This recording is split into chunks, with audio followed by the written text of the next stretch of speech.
Bakit? Eh kasi sabi ko, gusto mo ng alak, yeah. Eh, pag sabi ko,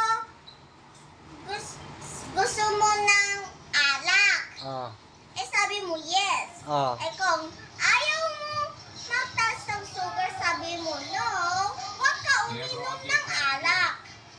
Oh. Tapos, huwag ka marami ka ng kanin, huwag ka kumain ng marami. Okay. Diba?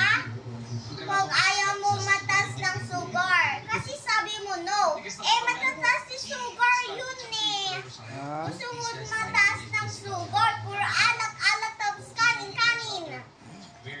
Hindi na lang gulay. Okay, sige. Next time. Ang sabi niya, dito siya kakain ng kain sa gabi.